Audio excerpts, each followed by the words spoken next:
Então, boa tarde a todos.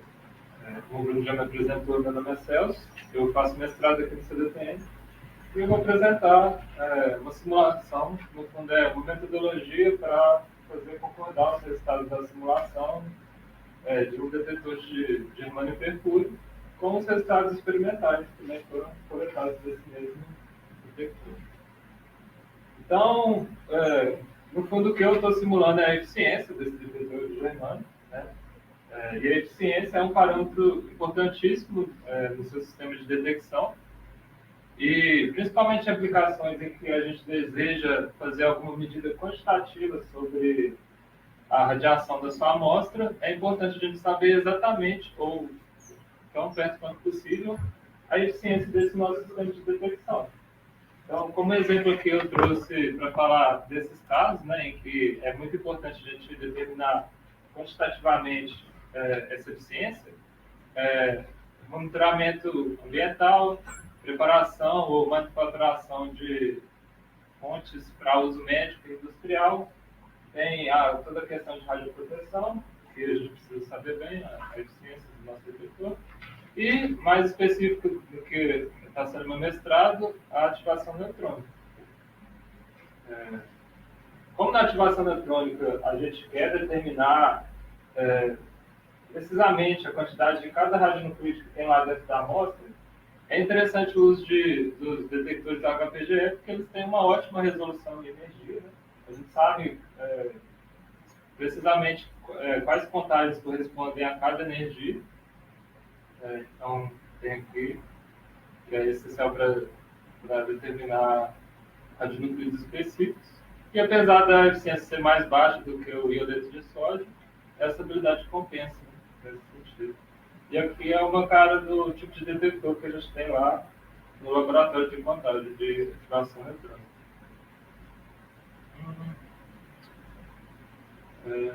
Para determinar experimentalmente, né, para fazer a coleta de dados experimental e comparar com a simulação depois, foi usada fontes pontuais de diferentes energias e de diferentes posições.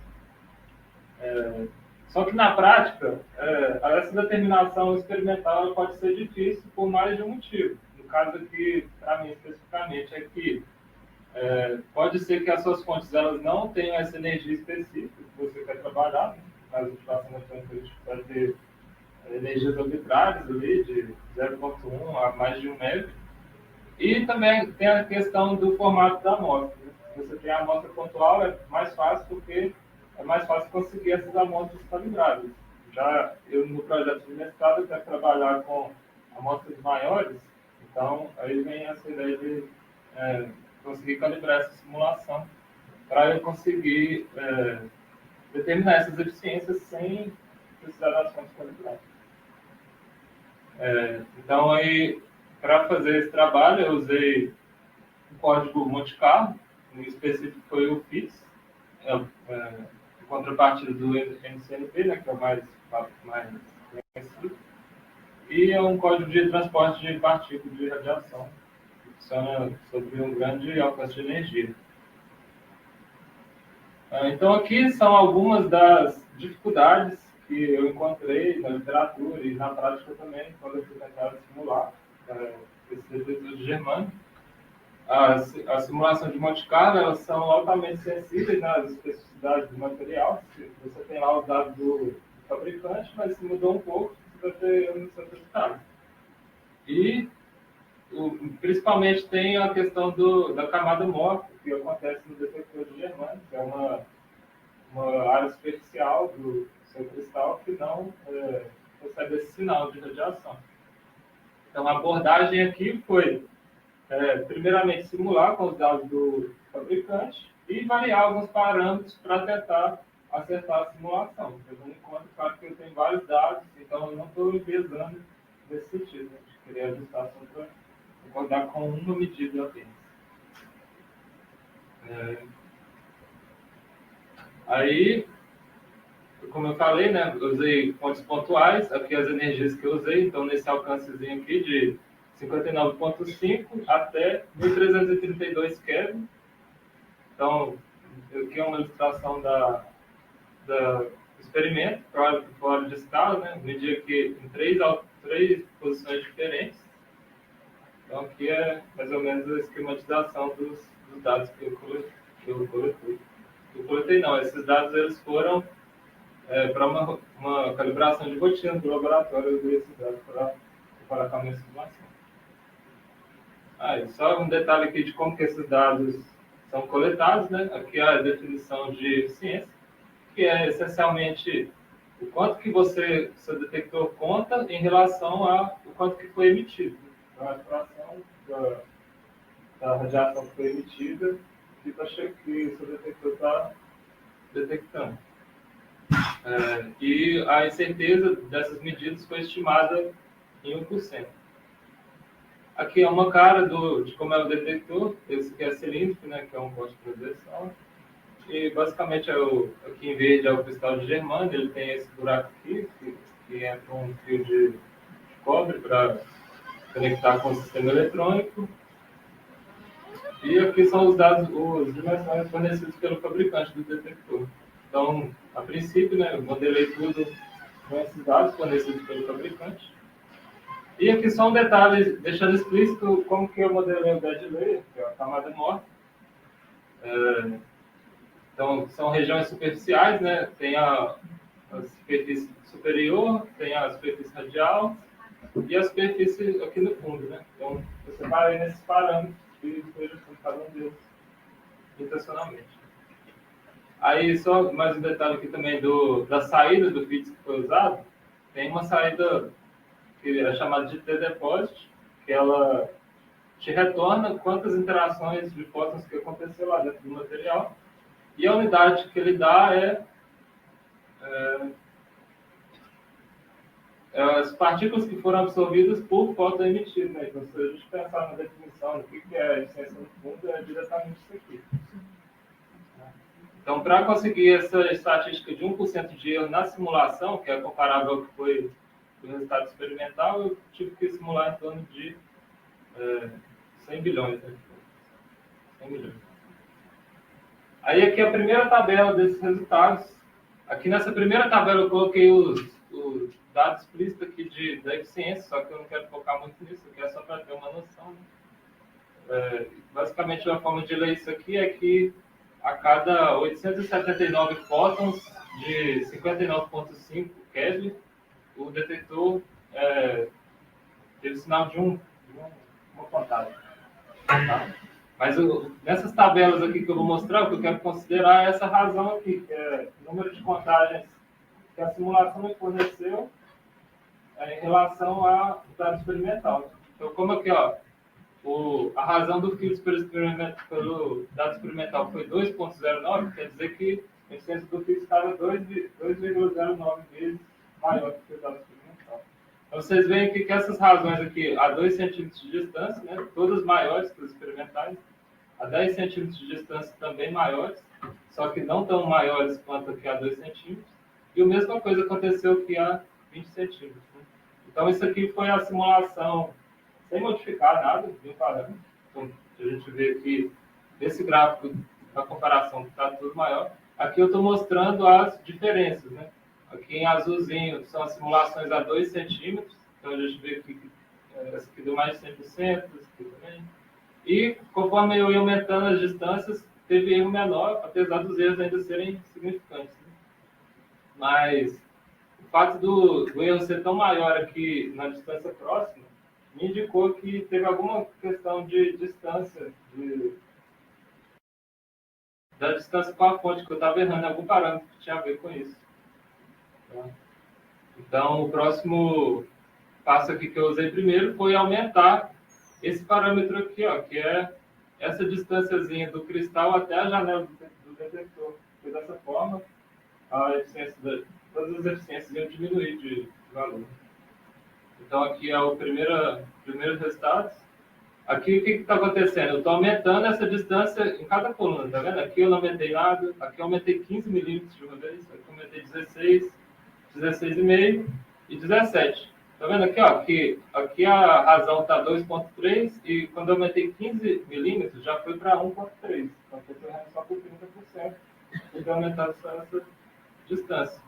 Aí eu fui fazendo isso e encontrei que a distância ótima aqui era 16,5. Tá vendo que o desvio médio aqui é o menor de todos?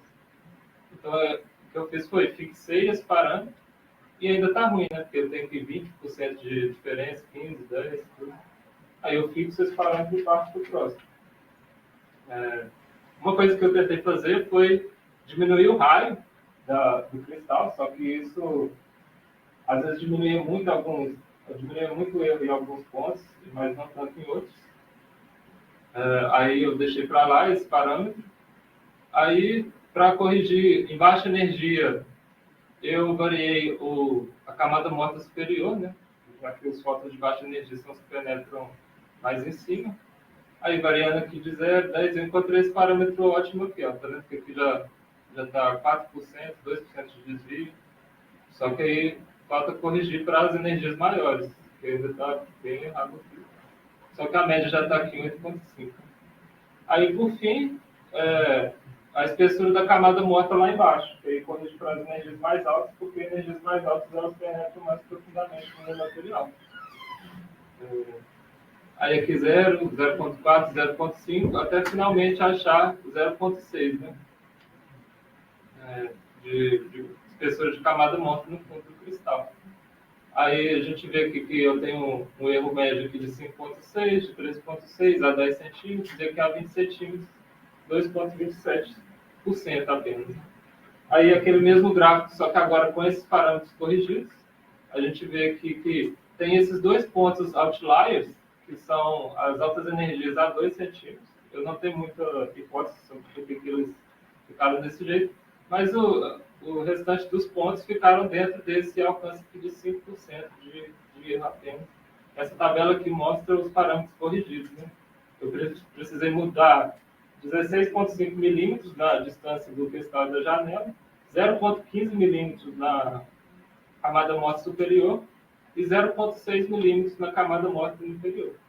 Com isso, eu atingi esse alcance de erro de 1 a 5% nesse alcance de energia, que é bastante grande e suficiente para a gente fazer a ativação eletrônica de vários radicais. Obrigado.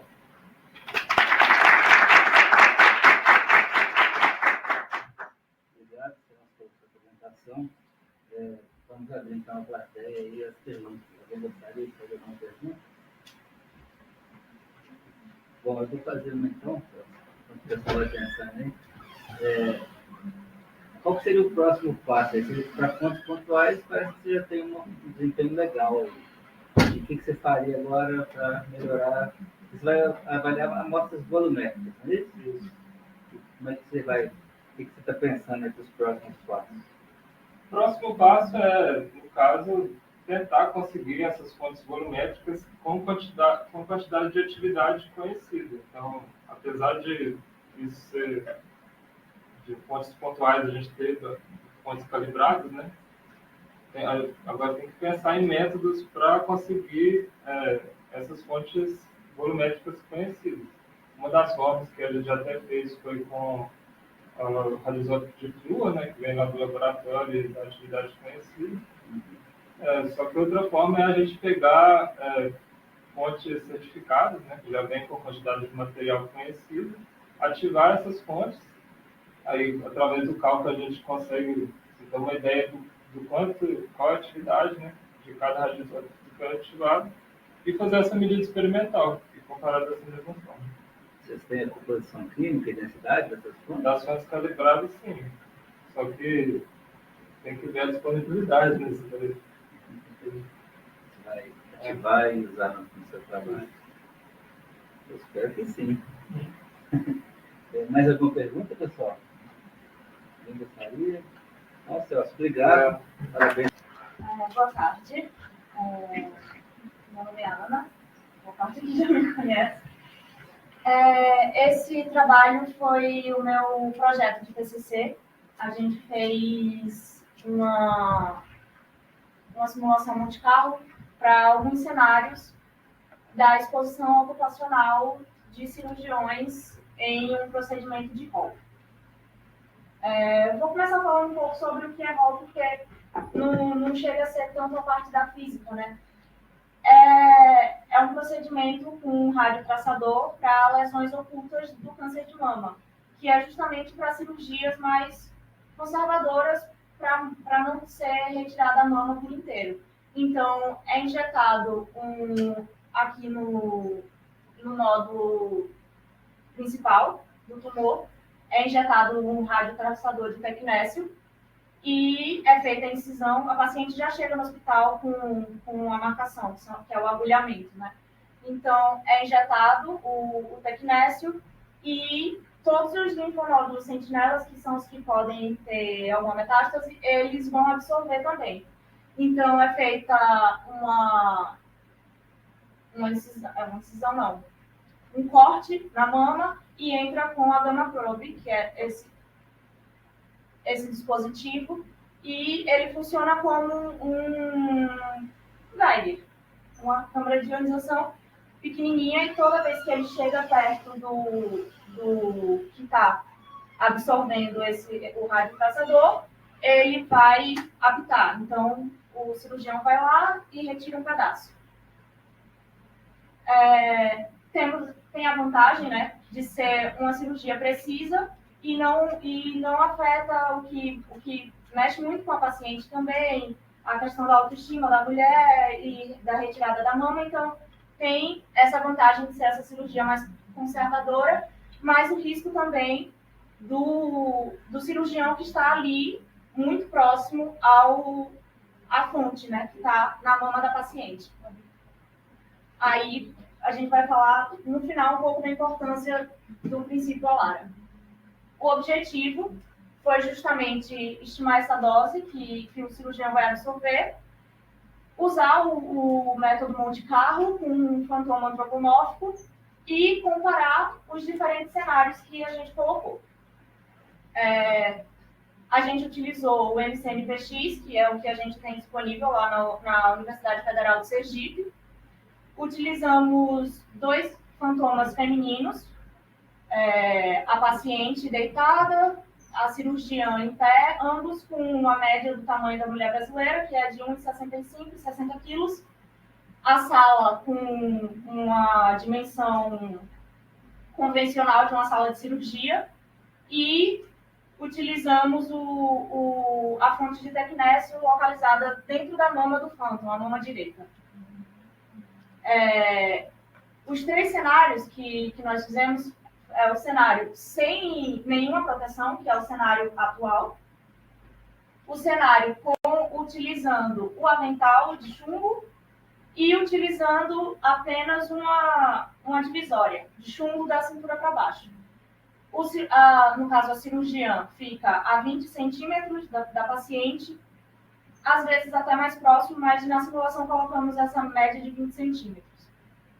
Então, nós tivemos uma dose calculada, a gente vai ver aqui nos pontos quentes, que sem proteção foi de 3,4 microsieverts por hora.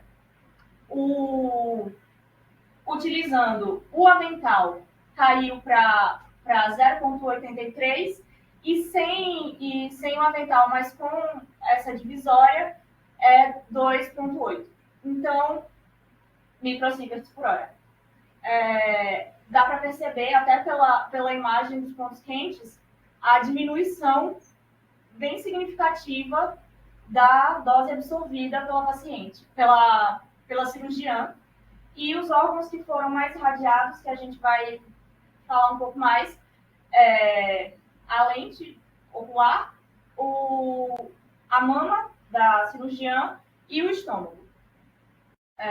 Aí, aqui, a parte dos olhos que fica mais exposto. A gente não fez, porque não dá para manipular o fântoma para ele ficar mais prostrado, né, para o paciente. Mas a gente viu uma diminuição de sem o avental para com o avental de 260 para 83 microsieverts por hora. No estômago, de 5,6 para 1,3, 4 vezes menor. E da mama, de 7,1 para 1,6, também cerca de 4 vezes menor. Aqui a gente tem o resultado sem o avental, com o avental e com o anteparo. Aí, mais uma vez, a gente pode ver a diferença entre cada um deles, justamente uma das coisas também, o olho, ele recebeu uma menor quantidade porque a simulação, ela utiliza, justamente por não estar o fantoma prostrado em cima do paciente, utiliza o avental, ele também barra um pouco dessa radiação espalhada. As discussões que nós temos mostra que o avental é totalmente efetivo durante o procedimento. O melhor cenário seria o avental com o anteparo de chumbo, ambos sendo utilizados, e a região dos olhos e tórax do cirurgião, que foram as mais afetadas. E fazendo a estimativa de alguns da pesquisa que a gente fez, os cirurgiões dizem, eles, que fazem em média de 5 a 10 cirurgias por semana, o que é bastante. Então, utilizando essa média, chega a 1,3, 1,36 de milissieverts por ano no cirurgião. O que a gente pode ver assim, é uma dose baixa, mas com o tempo isso pode prejudicar. E a gente conclui que a proteção é realmente muito importante nesse procedimento, principalmente a proteção de avental. Teve também a questão das doses absorvidas pela paciente, mas que não tem como mudar porque a fonte está dentro dela. Então, independente dos 3 cenários que a gente simulou, as doses na paciente foram as mesmas. E a questão do princípio Alara, que eu falei anteriormente, de ser utilizado também em situações de baixas doses. Principalmente porque os 3 princípios, a gente não consegue mudar a distância, porque o cirurgião precisa estar perto do paciente para conseguir fazer a cirurgia. A gente não pode mudar o tempo, porque o tempo é em média de 1 a 2 horas de cirurgia, então não tem como fazer essa mudança, não vai ter um método para diminuir o tempo, mas a gente pode utilizar a blindagem. Então, agradecer ao Dr. Krempner, porque ele disponibilizou os phantoms para a gente utilizar, os phantoms do Cassola, ao Instituto, e aqui são algumas das referências, as outras referências estão no trabalho completo, e agradecer aos meus orientadores que ajudaram no trabalho, o professor William e a professora Edvanísia, que foi co-orientadora.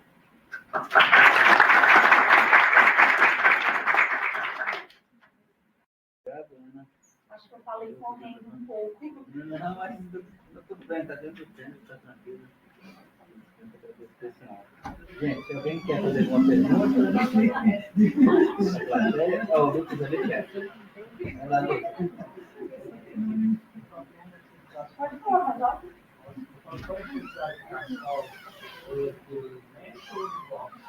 O mesh. No caso, o flash, que é o feminino.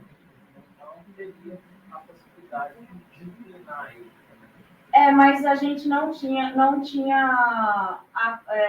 depois que ele é coaxializado, a gente não consegue inclinar ele. E o que seria inclinar seria só a cabeça, que é uma das coisas que foi em aberto seria também a gente colocar o óculos pulmorífero, né, para ter essa proteção nos olhos também.